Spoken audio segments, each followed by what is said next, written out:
দীর্ঘ 16 বছর পর 27 জানুয়ারি 2025 চট্টগ্রাম প্যারেড ময়দানে ইসলামী সমাজ কল্যাণ পরিষদ কর্তৃক আয়োজিত ঐতিহাসিক 5 দিনব্যাপী তাফসিরুল কোরআন মাহফিল প্রথম দিবস সম্পন্ন।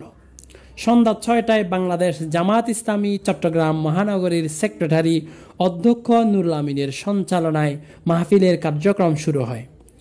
নির্ধারিত শিডিউল অনুযায়ী প্রথমে কোরআন তেলাওয়াত ও ইসলামী সঙ্গীত পরিবেশন শেষে স্বাগত বক্তব্য রাখেন ইসলামী সমাজ কল্যাণ পরিষদ চট্টগ্রামের সভাপতি ও অত্র মাহফিলের সম্মানিত সভাপতি অধ্যক্ষ তাহের। এরপর চট্টগ্রাম উত্তর জেলা জামাতের আমির আলাউদ্দিন শিকদারের প্রাণবন্ত ইমানি জজবায় ভরা বক্তব্য পেশ করেন।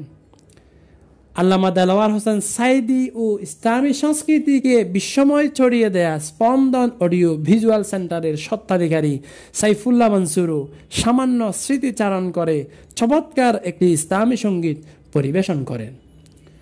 এরপর ডক্টর মুস্তাফা শাহিন আজহারি ইসলামী শরীয়তের নিয়ম পদ্ধতি নিয়ে চমৎকার আলোচনা করেন। অতঃপর দর্পণ শিল্পগোষ্ঠীর সমবেত কণ্ঠে সুন্দর একটি ইসলামী সঙ্গীত শ্রোতাদের জাগিয়ে দেয়। এরপর শুরু হয় আল্লামা সাইদির প্রায় হুবহু কণ্ঠের অধিকারী কারি মাওলানা আবদুল্লাহ আল আমিনের আশাতীত প্রাণবন্ত বক্তব্য। তিনি আল্লাহর প্রশংসার পর শুরুতে আল্লামা সাইদিকে হৃদয় কাড়া ভাষায় স্মরণ করলে শ্রোতাদের মাঝে এক আবেগময় পরিবেশের সৃষ্টি হয়। শ্রোতারা আল্লামা সাইদির হত্যাকারীদের বিরুদ্ধে স্লোগানে স্লোগানে ফেটে পড়েন। অতঃপর তিনি খুব স্বল্প সময়ে বেশ বিজ্ঞতার সাথে আল কোরআনের পরিচিতি তুলে ধরেন। মৌমাছি সহ কোরআনে বর্ণিত বিজ্ঞান, আল্লাহর কুদরত ও সাহাবীদের খেলাফত নিয়ে চমৎকার তাত্ত্বিক তাৎপর্যময় আলোচনা পেশ করেন। অতঃপর শুরু হয় মুমিন মুসলমানের জন্য কোরআন হাদিস ও সাহাবীদের চরিত্রের আলোকে 10টি মৌলিক গুণাবলী নিয়ে বিস্ময়কর বয়ান। ওয়াজের মাঝে মাঝে তো মনে হচ্ছিল যেন শহীদ আল্লামা দেলাওয়ার হোসেন সাইদি আবার ফিরে এসেছেন স্মৃতি বিজড়িত প্যারেড ময়দানে। আল্লামা সাইদির ঐতিহাসিক স্মৃতি বিজড়িত প্যারেড ময়দানে প্রথমবারের মতো আলোচনা করেন আবদুল্লাহ আল আমিন।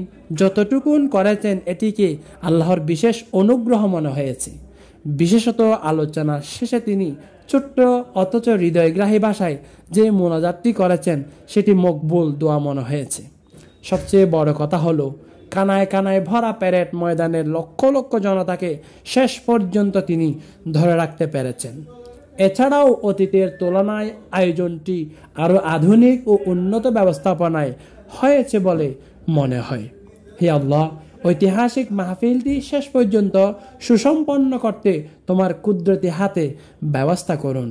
আমিন সুম্মা আমিন। ওয়া আখির দাওয়ানা আনিল হামদুলিল্লাহি রাব্বিল আলামিন। আসসালামু আলাইকুম ওয়া রাহমাতুল্লাহ। বৈচিত্র্যপূর্ণ আরও ভিডিও পেতে চ্যানেলটি সাবস্ক্রাইব করুন।